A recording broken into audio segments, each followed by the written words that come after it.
Con una mirada de forzada alegría, le estrechó la mano y le deseó felicidades. Edward se sonrojó y tartamudeó una respuesta ininteligible. Los labios de Elinor se habían movido a la par de los de su madre, y cuando la actividad hubo terminado, deseó haberle dado la mano también. Pero ya era demasiado tarde y, con una expresión en el rostro que pretendía ser llana, se volvió a sentar y habló del tiempo. Marianne, intentando ocultar su aflicción, se había retirado fuera de la vista de los demás tanto como le era posible. Y Margaret, entendiendo en parte lo que ocurría pero no por completo, pensó que le correspondía comportarse dignamente, tomó asiento lo más lejos de Edward que pudo y mantuvo un estricto silencio. Cuando Elinor terminó de alegrarse por el clima seco de la estación, se sucedió una horrible pausa.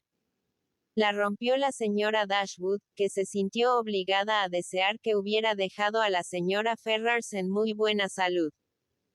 Apresuradamente él respondió que sí. Otra pausa. Elinor, decidiéndose a hacer un esfuerzo, aunque temerosa del sonido de su propia voz, dijo: «Está en Longstaple la señora Ferrars». «¿En Longstaple?», replicó él, con aire sorprendido. «No, mi madre está en la ciudad». «Me refería», dijo Elinor, tomando una de las labores de encima de la mesa, a la señora de Edward Ferrars. No se atrevió a levantar la vista. Pero su madre y Marianne dirigieron sus ojos a él. Edward enrojeció, pareció sentirse perplejo, la miró con aire de duda y, tras algunas vacilaciones, dijo: «Quizá se refiera. Mi hermano. Se refiera a la señora de Robert Ferrars». «La señora de Robert Ferrars», repitieron Marianne y su madre con un tono de enorme asombro. Y aunque Elinor no fue capaz de hablar, también le clavó los ojos. Con el mismo impaciente desconcierto. Él se levantó de su asiento y se dirigió a la ventana, aparentemente sin saber qué hacer.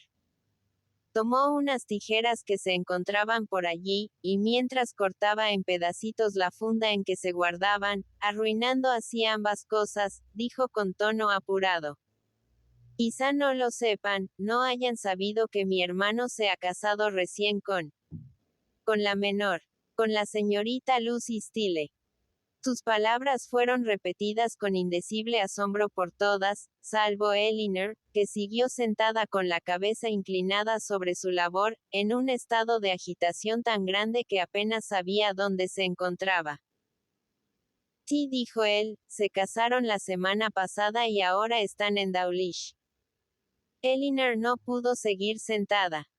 Salió de la habitación casi corriendo, y tan pronto cerró la puerta, estalló en lágrimas de alegría que al comienzo pensó no iban a terminar nunca. Edward, que hasta ese momento había mirado a cualquier parte menos a ella, la vio salir a la carrera y quizá vio o incluso escuchó su emoción, pues inmediatamente después se sumió en un estado de ensueño que ninguna observación ni pregunta afectuosa de la señora Dashwood pudo penetrar. Finalmente, sin decir palabra, abandonó la habitación y salió hacia la aldea, dejándolas estupefactas y perplejas ante un cambio en las circunstancias tan maravilloso y repentino, entregadas a un desconcierto que solo podían paliar a través de conjeturas. Capítulo XLIX. Por inexplicables que le parecieran a toda la familia las circunstancias de su liberación, lo cierto era que Edward era libre. Y a todas les fue fácil predecir en qué ocuparía esa libertad. Tras experimentar los beneficios de un compromiso imprudente, contraído sin el consentimiento de su madre, como lo había hecho ya por más de 4 años, al fracasar ese no podía esperarse de él nada menos que verlo contrayen. Todo otro. La diligencia que debía cumplir en Barton era, de hecho, bastante simple. Solo se trataba de pedirle a Elinor que se casara con él. y considerando que no era totalmente inexperto en tales cometidos, podría extrañar que se sintiera tan incómodo en esta ocasión como en verdad se sentía, tan necesitado de estímulo y aire fresco. No es necesario, sin embargo, contar en detalle lo que tardó su caminata en llevarlo a tomar la decisión adecuada, cuánto demoró en presentarse la oportunidad de ponerla en práctica, de qué manera se expresó y cómo fue recibido. Lo único que importa de Sir es esto, que cuando todos se sentaron a la mesa a las 4, alrededor de 3 horas después de su llegada, había conseguido a su dama, había logrado el consentimiento de la madre, y era el más feliz de los hombres. Y ello no solo en el embelesado discurso del enamorado, sino en la realidad de la razón y la verdad. Ciertamente su dicha era más que la común.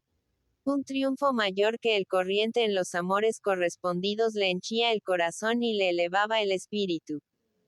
Se había liberado, sin culpa alguna de su parte, de ataduras que por largo tiempo lo habían hecho infeliz y lo habían mantenido unido a una mujer a quien hacía mucho había dejado de amar. Y, de inmediato, había alcanzado en otra mujer esa seguridad por la que debió desesperar desde el mismo momento en que la había empezado a desear. Había transitado no desde la duda o el suspenso, sino desde la desdicha a la felicidad. Y habló del cambio abiertamente con una alegría tan genuina, fácil y reconfortante como nunca le habían conocido antes sus amigas. Le había abierto el corazón a Elinor, le confesó todas sus debilidades y trató su primer e infantil enamoramiento de Lucy con toda la dignidad filosófica de los 24 años. Fue un apego tonto y ocioso de mi parte, dijo, consecuencia del desconocimiento del mundo y de la falta de ocupación. Si mi madre me hubiera dado alguna profesión activa cuando a los 18 años me sacaron de la tutela del señor Pratt, creo.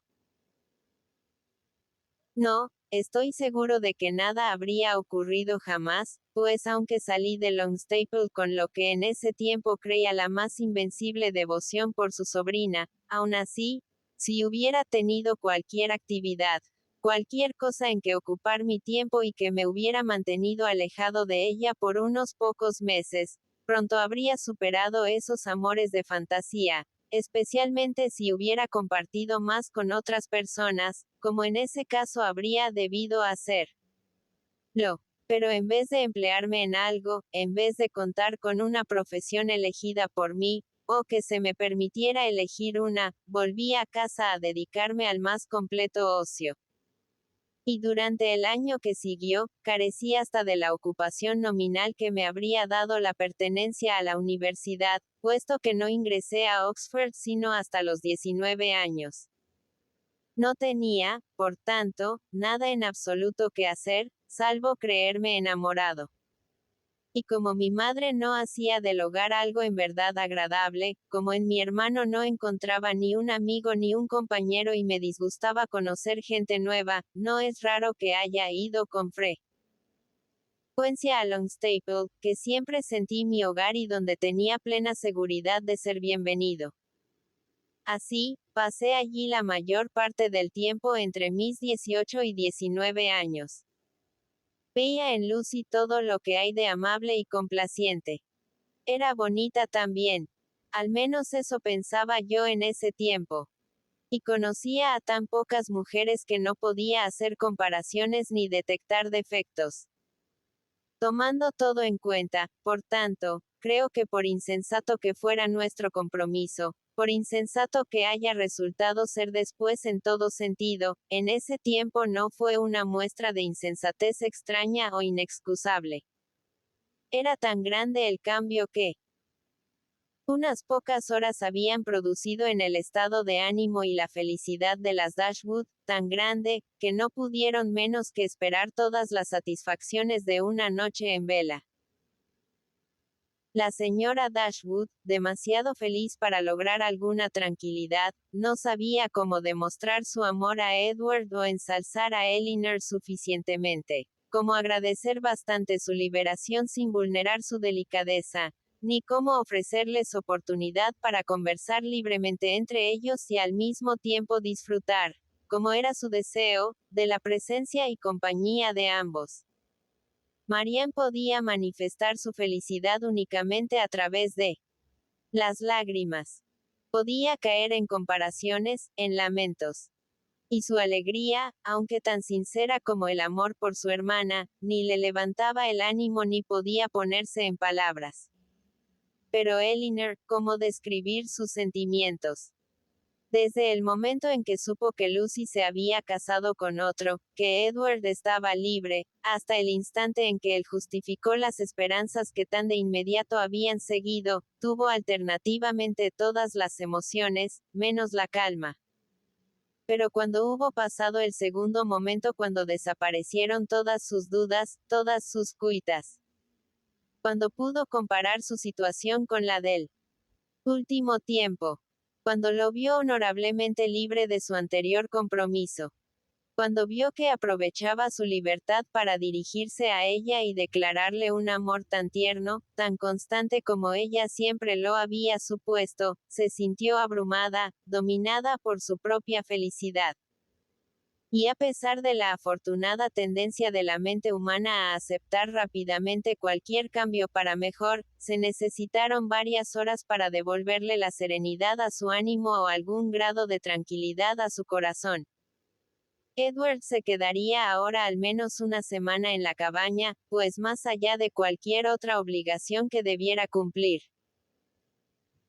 le era imposible dedicar menos de una semana a disfrutar de la compañía de Elinor, o que alcanzaran a decir en menos tiempo la mitad de lo que debían decirse sobre el pasado, el presente y el futuro.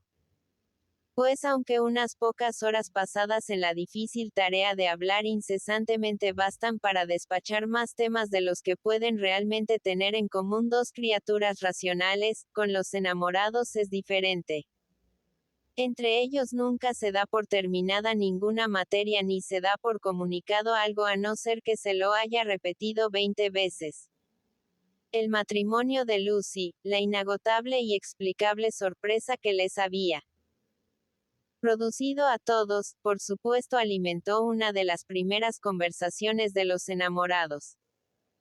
Y el particular conocimiento que Elinor tenía de cada una de las partes hizo que, desde todos los puntos de vista, le pareciera una de las circunstancias más extraordinarias e inconcebibles que hubieran llegado a sus oídos. Cómo era que se habían juntado, y qué atractivo podía haber influido en Robert para llevarlo a casarse con una muchacha de cuya belleza ella misma lo había escuchado hablar sin ninguna admiración.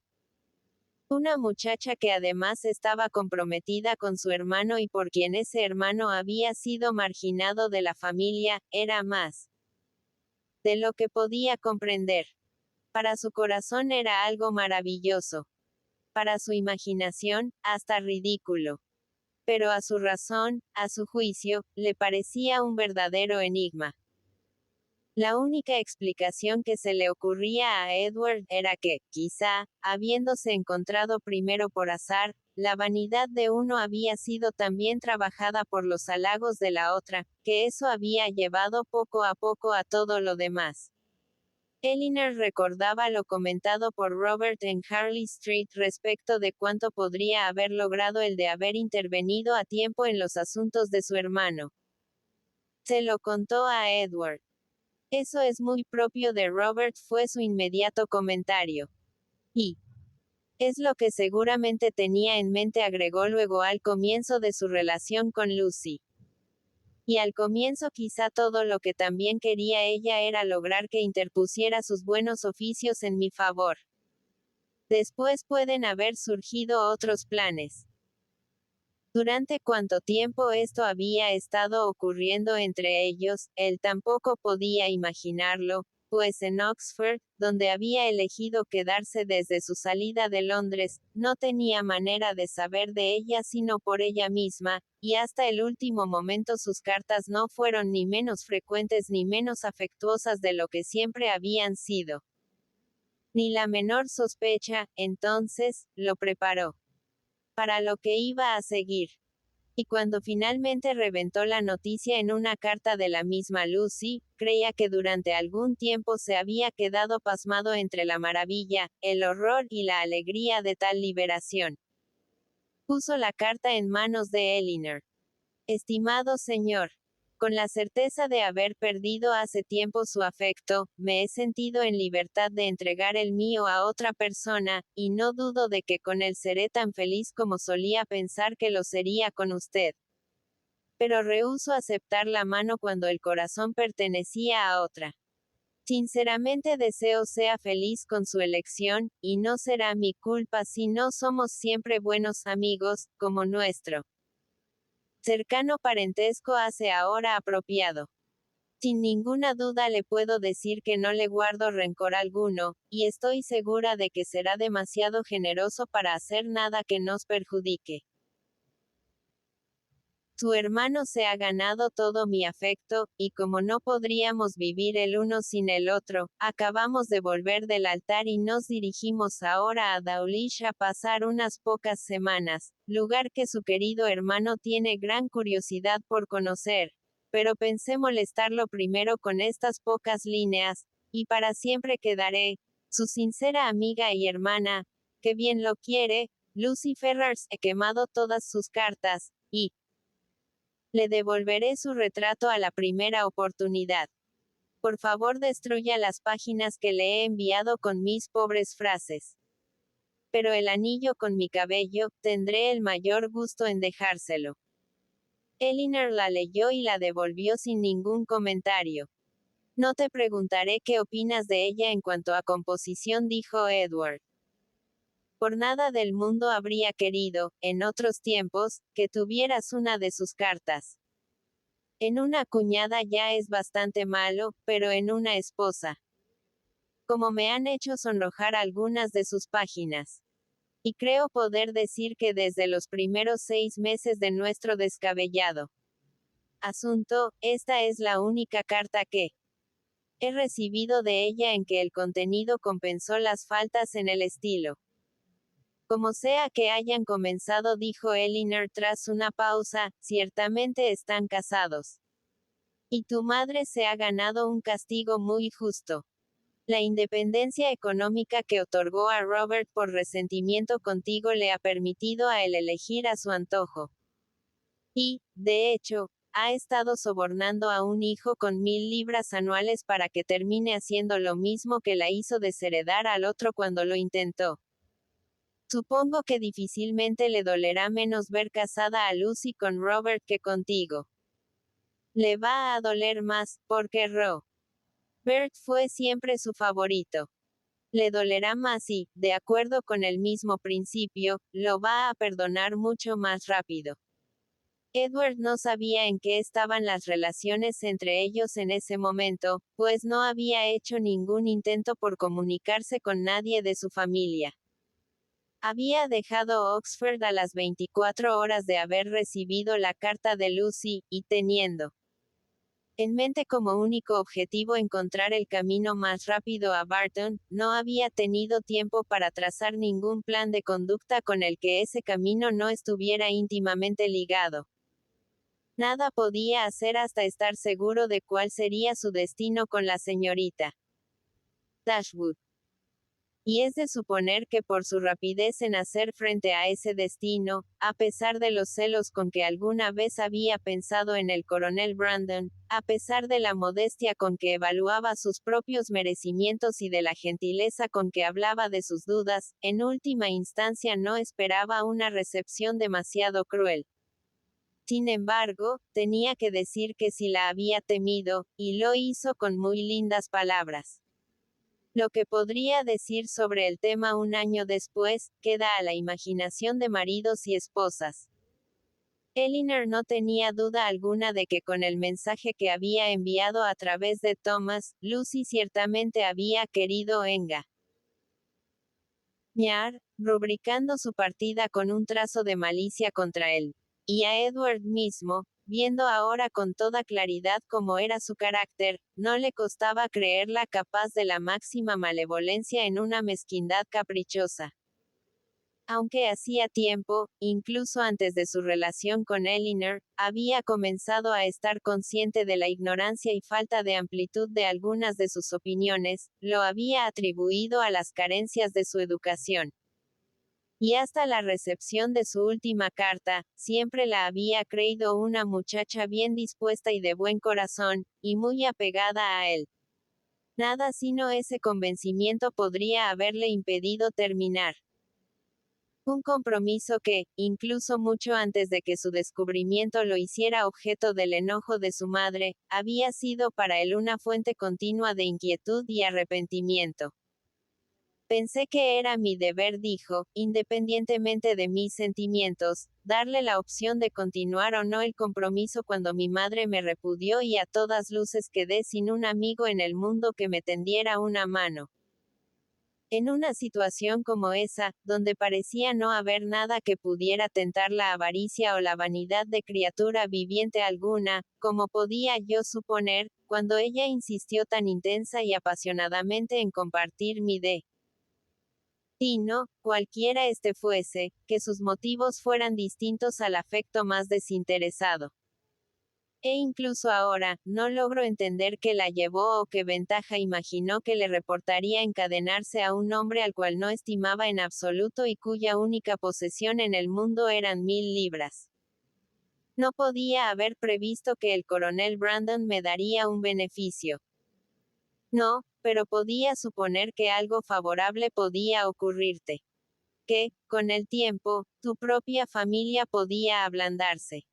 Y en todo caso no perdía nada al continuar con el compromiso, pues, como lo dejó bien en claro, no se sentía obligada por él ni en sus deseos ni en sus acciones. En todo caso, se trataba de una relación respetable y probablemente la hacía ganar en la consideración de sus amistades. Y si nada mejor se presentaba, era mejor para ella casarse contigo que quedarse soltera. Por supuesto, Edward se convenció de inmediato de que nada podía ser más natural que el comportamiento de Lucy, ni más palmario que sus motivos. Elinor le reprendió haber pasado tanto tiempo con ellas en Norland, donde debía haber estado consciente de su propia veleidad, con la dureza que siempre ponen las damas al reprender la imprudencia que las halaga.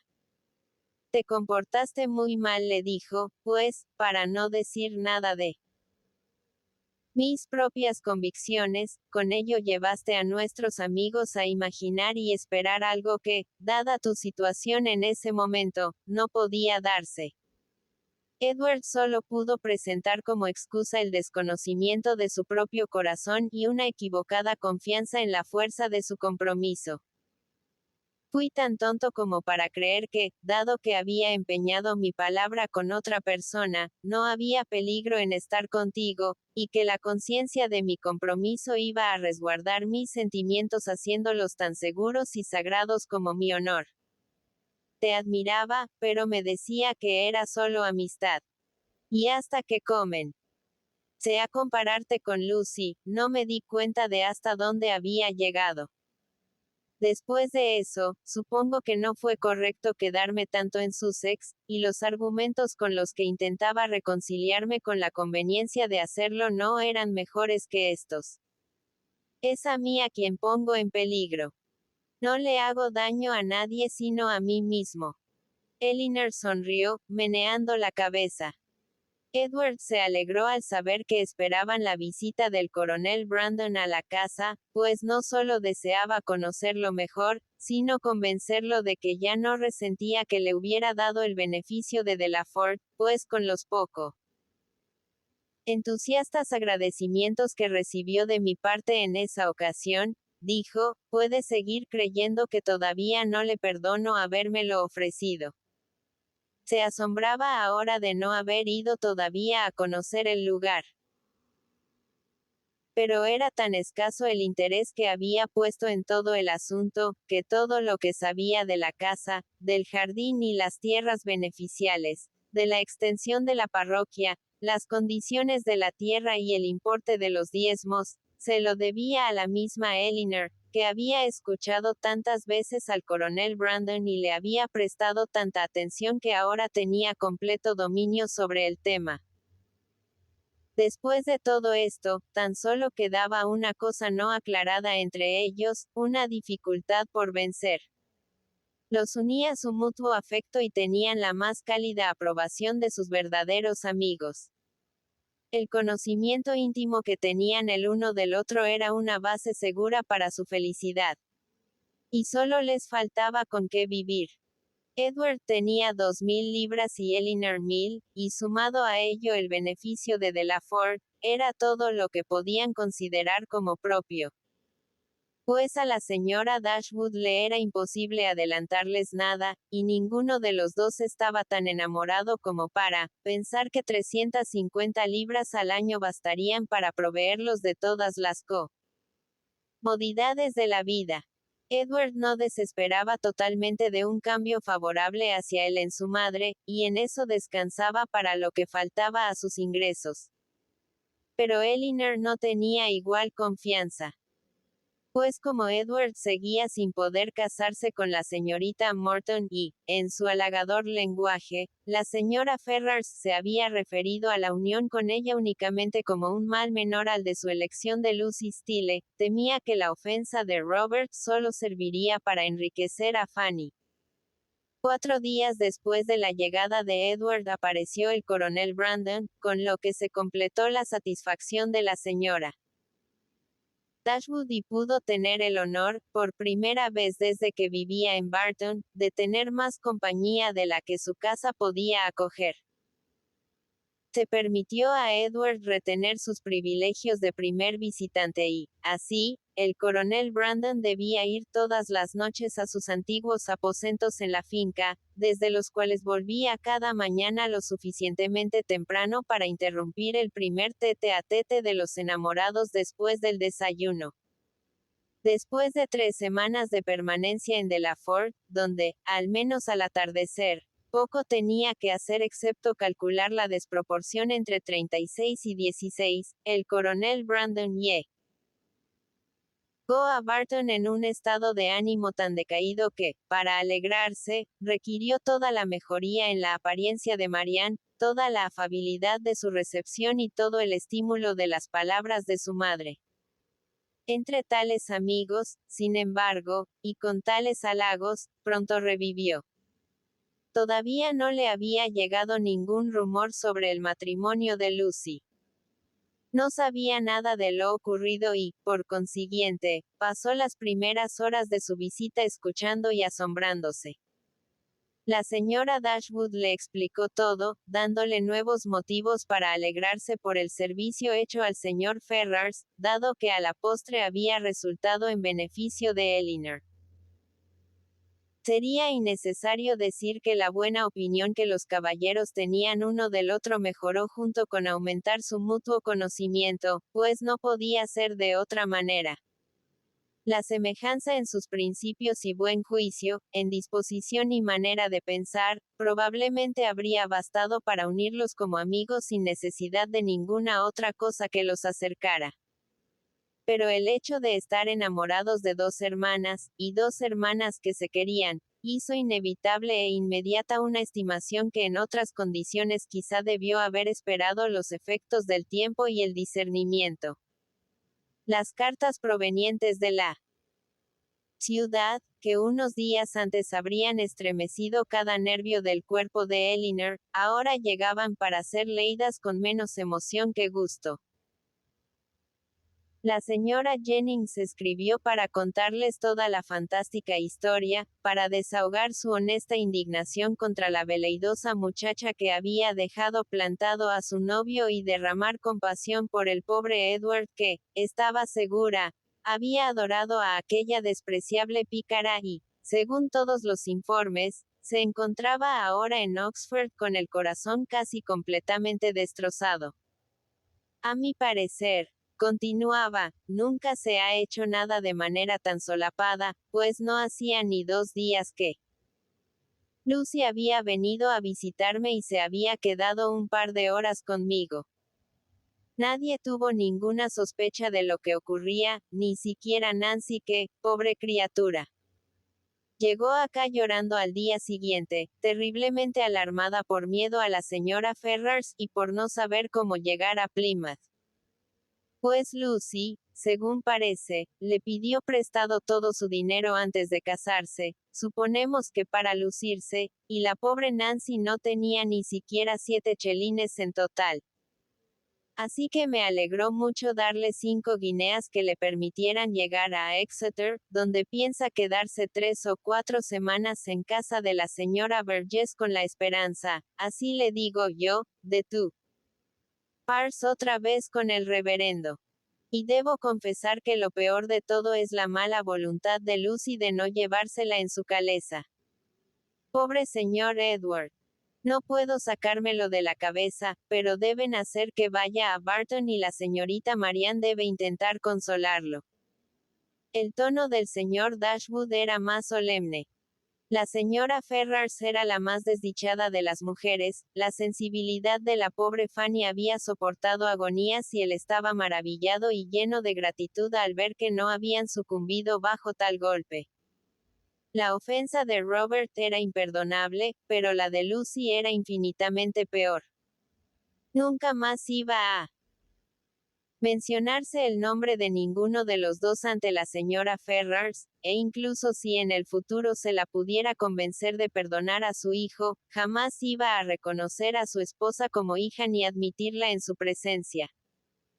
Trataba racionalmente el secreto con que habían manejado todo el asunto entre ellos como una enorme agravante del crimen, pues si los demás hubieran sospechado algo podrían haber tomado las medidas necesarias para evitar el matrimonio. Y apelaba a Elinor para que antes se uniera a sus lamentos por el no cumplimiento del compromiso entre Lucy y Edward, que servirse de ello para seguir sembrando la desgracia en la familia. Y continuaba de la siguiente forma. La señora Ferrars todavía no ha mencionado el nombre de Edward, lo que no nos sorprende. Pero lo que nos asombra enormemente es no haber recibido ni una línea de él sobre lo ocurrido.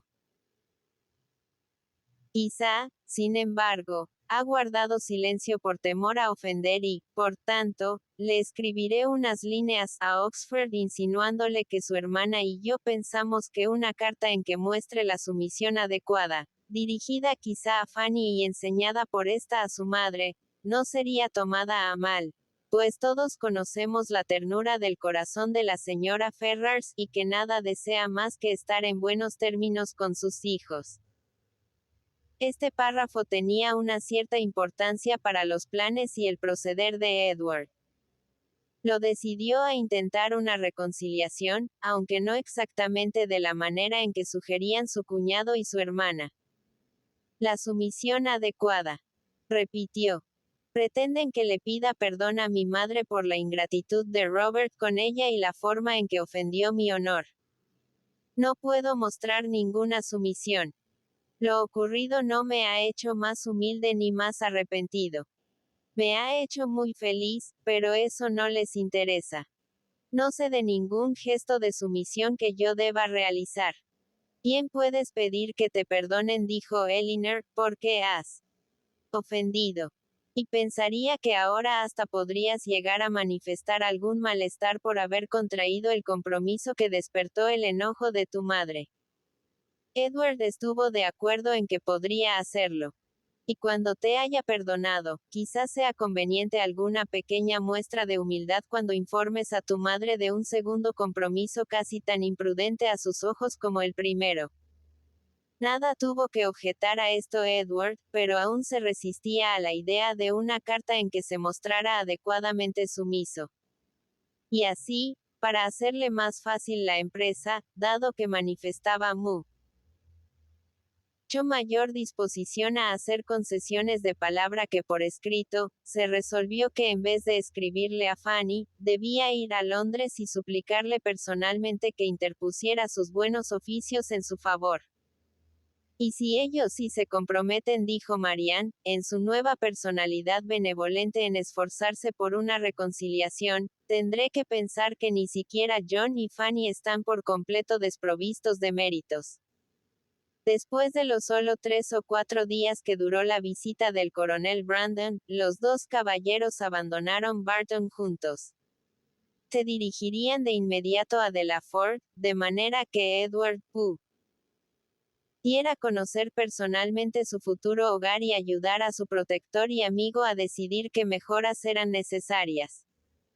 Y desde ahí, tras quedarse un par de noches, iba a continuar su viaje a la ciudad. Capítulo L. Después de la apropiada resistencia por parte de la señora Ferrars, una resistencia bastante enérgica y firme para salvarla del reproche en el que siempre parecía temerosa de incurrir, el de ser demasiado amable, Edward fue admitido en su presencia y elevado otra vez a la categoría de hijo.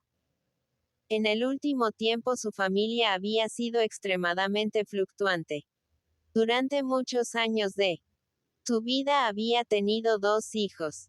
Pero el crimen y aniquilamiento de Edward unas semanas atrás la habían privado de uno.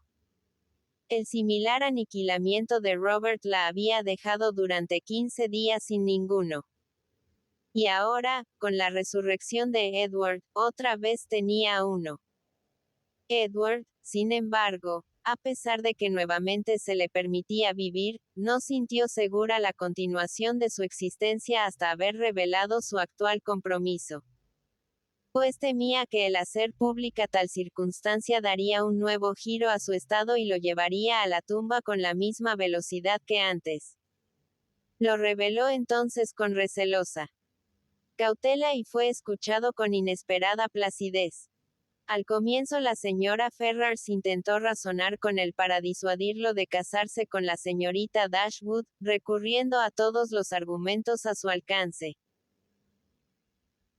Le dijo que en la señorita Morton encontraría una mujer de más alto rango y mayor fortuna, y reforzó tal afirmación observando que la señorita Morton era hija de un noble y dueña de 30.000 libras, mientras la señorita Dashwood solo era la hija de un caballero particular, y no tenía más de 3.000. Pero cuando descubrió que aunque Edward estaba perfectamente de acuerdo con lo certero de su exposición, no tenía ninguna intención de dejarse guiar por ella, juzgó más sabio, dada la experiencia del pasado, someterse. Y así, tras la displicente demora que le debía a su propia dignidad y que se le hacía necesaria para prevenir cualquier sospecha de benevolencia, promulgó su decreto de consentimiento al matrimonio de Edward y Elinor. A continuación fue necesario considerar qué debía hacer para mejorar sus rentas. Y aquí se vio claramente que aunque Edward era ahora su único hijo, de ninguna manera era el primogénito. Pues aunque Robert recibía infaliblemente 1.000 libras al año, no se hizo la menor objeción a que Edward se ordenara por 250 como máximo. Tampoco se prometió nada para el presente ni para el futuro más allá de las mismas 10.000 libras que habían constituido la dote de Fanny. Eso, sin embargo, era lo que Edward y Elinor deseaban, y mucho más de lo que esperaban. Y la señora Ferrars, con sus evasivas excusas, parecía la única persona sorprendida de no dar más. Así, habiéndoseles asegurado un ingreso suficiente para cubrir sus necesidades, después de que Edward tomó posesión del beneficio no les quedaba nada por esperar sino que estuviera lista la casa, a la cual el coronel Brandon le estaba haciendo importantes mejoras en su ansiedad por acomodar a Elinor. Y tras esperar algún tiempo que las completaran tras experimentar, como es lo habitual, las 1000 desilusiones y retrasos de la inexplicable lentitud de los trabajadores, Elinor, como siempre, quebrantó la firme decisión inicial de no casarse hasta que todo estuviera listo, y la ceremonia tuvo lugar en la iglesia de Barton a comienzos de otoño. Pasaron el primer mes después de su matrimonio en la casa solariega, desde donde podían supervisar los progresos en la rectoría y dirigir las cosas tal como las querían en el lugar mismo.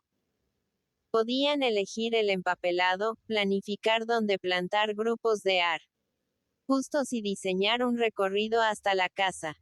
Las profecías de la señora Jennings, aunque algo embarulladas, se cumplieron en su mayor parte. Pudo visitar a Edward y a su esposa en la parroquia para el día de San Miguel, y encontró en Elinor y su esposo, tal como lo pensaba, una de las parejas más felices del mundo. De hecho, ni a Edward ni a Elinor les quedaban deseos por cumplir, salvo el matrimonio del coronel Brandon y Marianne y pastos algo mejores para sus vacas.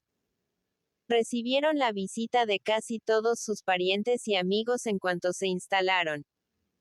La señora Ferrars acudió a inspeccionar la felicidad que casi le avergonza. Va a haber autorizado, y hasta los Dashwood incurrieron en el gasto de un viaje desde Sussex para hacerles los honores. No diré que estoy desilusionado, mi querida hermana, dijo John, mientras paseaban juntos una mañana ante las rejas de la casa de Delaford. Eso sería exagerar, puesto que tal como son las cosas, en verdad has resultado una de las mujeres más afortunadas del mundo. Pero confieso que me daría gran placer poder llamar hermano al coronel Brandon. Sus bienes en este lugar, su propiedad, su casa, todo tan admirable, tan en magníficas condiciones. Y sus bosques. En ninguna parte de Dorsetshire he visto madera de tal calidad como la guardada ahora en los cobertizos de Delaford. Y aunque quizá Marianne no sea exactamente la persona capaz de atraerlo, pienso que sería en general aconsejable que la invitaras muy seguido a quedarse contigo, pues como el coronel Brandon parece pasar mucho tiempo en casa. Imposible decir lo que podría ocurrir. Cuando dos personas están mucho juntas y no ven mucho a nadie más. Y siempre estará en tus manos hacer resaltar su mejor lado, y todo eso. En fin, bien puedes ofrecerle una oportunidad. Tú me entiendes. Pero aunque la señora Ferrars sí vino a verlos y siempre los trató con un fingido afecto decoroso, nunca recibieron el insulto de su verdadero favor y preferencias. Eso se lo habían ganado la insensatez de Robert y la astucia de su esposa, y lo habían conseguido antes de que hubieran transcurrido muchos meses.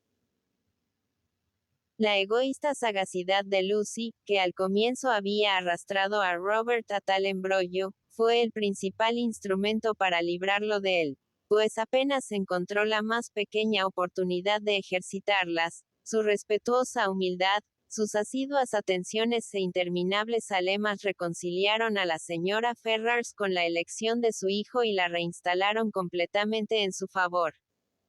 Todo el proceder de Lucy en este asunto y la prosperidad con que se vio coronado, pueden así exhibirse como un muy estimulante ejemplo de lo que una intensa, incesante atención a los propios intereses, por más obstáculos que parezca tener el camino hacia ellos, podrá hacer para lograr todas las ventajas de la fortuna, sin sacrificar otra cosa que tiempo y conciencia. La primera vez que Robert buscó verla y la visitó en Bartlett's Buildings, su única intención era la que su hermano le atribuyó. Solo quería convencerla de desistir del compromiso. Y como el único obstáculo que imaginaba posible era el afecto de ambos, lógicamente esperaba que una o dos entrevistas bastarían para resolver el asunto.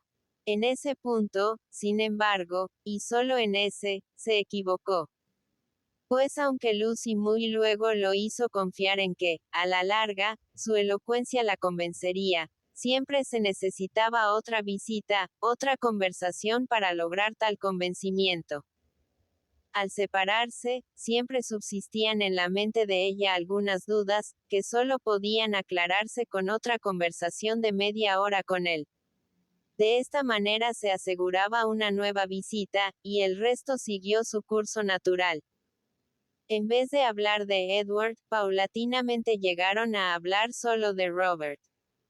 Un tema sobre el cual él siempre tenía más que decir que sobre el otro y en el cual ella pronto mostró un interés que casi se equiparaba al de él. Y, en pocas palabras, rápidamente fue evidente para ambos que él había suplantado por completo a su hermano. Estaba orgulloso de su conquista, orgulloso de jugarle una mala pasada a Edward, y muy orgulloso de casarse en privado sin el consentimiento de su madre. Ya se sabe lo que siguió de inmediato. Pasaron algunos meses muy felices en Dawlish, pues ella tenía muchos parientes y viejos conocidos con quienes deseaba cortar, y él dibujó muchos planos para magníficas casas de campo. Y cuando desde allí volvieron a la ciudad, obtuvieron el perdón de la señora Ferrars con el sencillo expediente de pedírselo, camino adoptado a instancias de Lucy. En un principio, como es lógico, el perdón alcanzó únicamente a Robert. Y Lucy, que no tenía ninguna obligación con su suegra y, por tanto, no había transgredido nada, permaneció unas pocas semanas más sin ser perdonada. Pero la perseverancia en un comportamiento humilde, más mensajes donde asumía la culpa por la ofensa de Robert y gratitud por la dureza con que era tratada, le procuraron con el tiempo un altanero reconocimiento de su existencia que la abrumó por su condescendencia y que luego la condujo a pasos muy rápidos al más alto estado de afecto e influencia. Lucy se hizo tan necesaria a la señora Ferrars como Robert o Fanny. Y mientras Edward nunca fue perdonado de todo corazón por haber pretendido alguna vez casarse con ella, y se referían a Elinor, aunque superior a Lucy en fortuna y nacimiento, como una intrusa, ella siempre fue considerada y abiertamente reconocida como una hija favorita.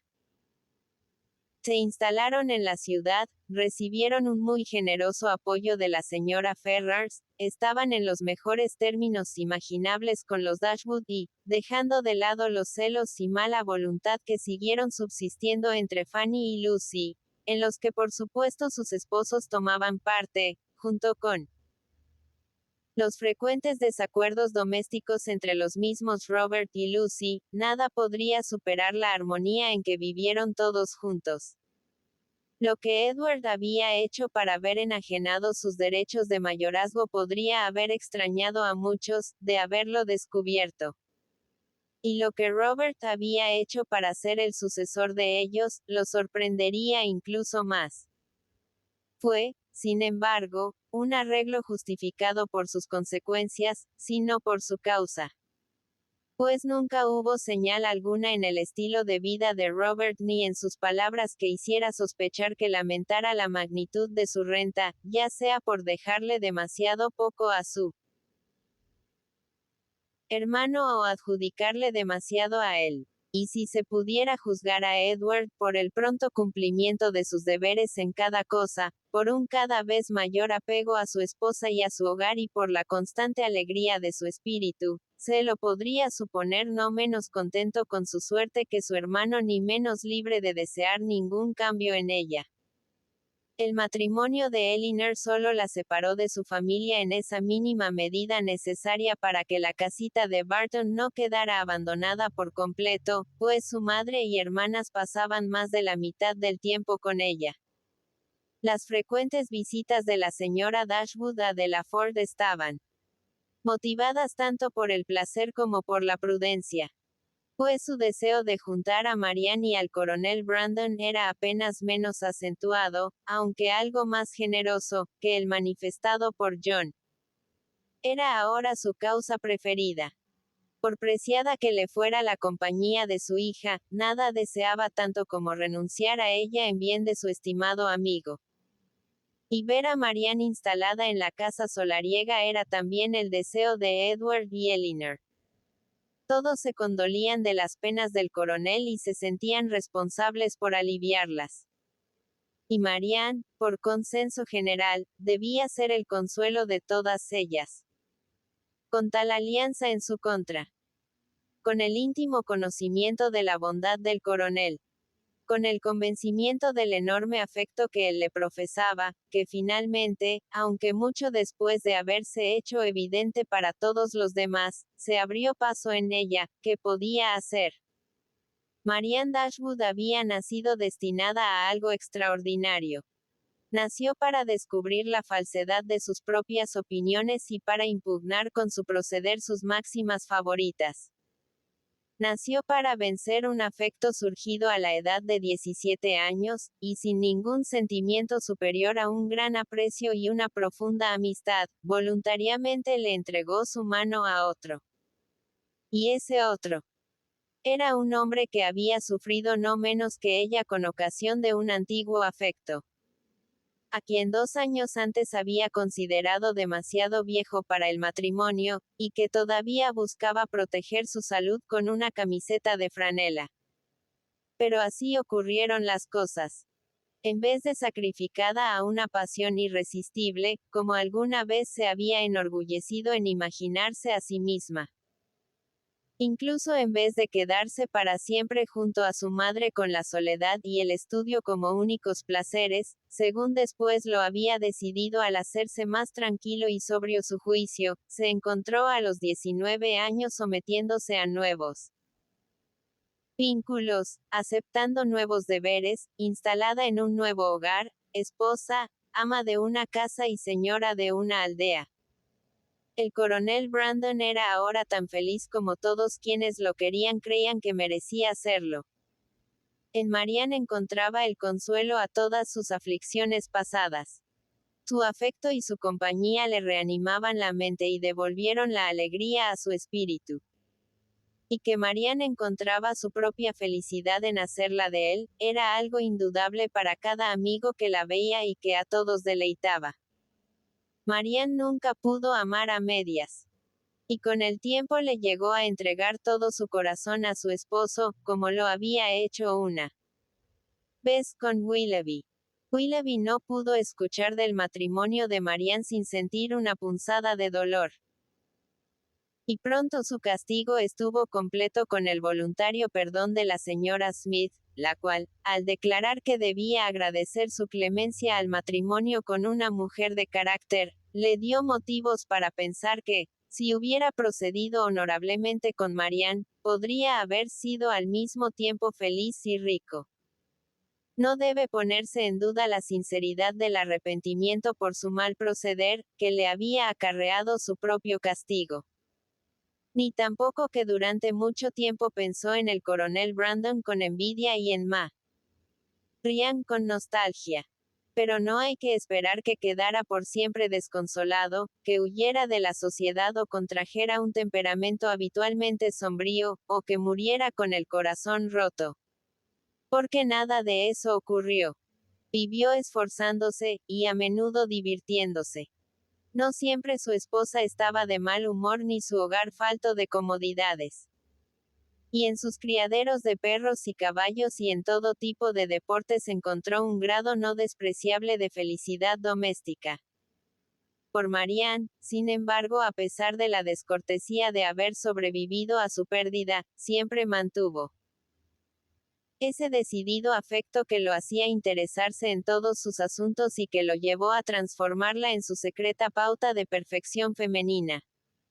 Y así, muchas beldades prometedoras terminaron desdeñadas por él después de algunos días, como sin punto de comparación con la señora Brandon.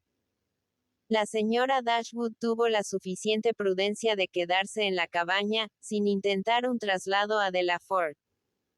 Y afortunadamente para Sir John y la señora Jennings, en el momento en que se vieron privados de Marianne, Margaret había llegado a una edad muy apropiada para bailar y que ya podía permitirse le supusieran enamorados. Entre Barton y Delaford había esa permanente comunicación que surge naturalmente de un gran cariño familiar. Y de los méritos y las alegrías de Elinor y Marianne, no hay que poner en último lugar el hecho de que, aunque hermanas y viviendo casi a la vista una de la otra, pudieron hacerlo sin desacuerdos entre ellas ni producir tensiones entre sus esposos.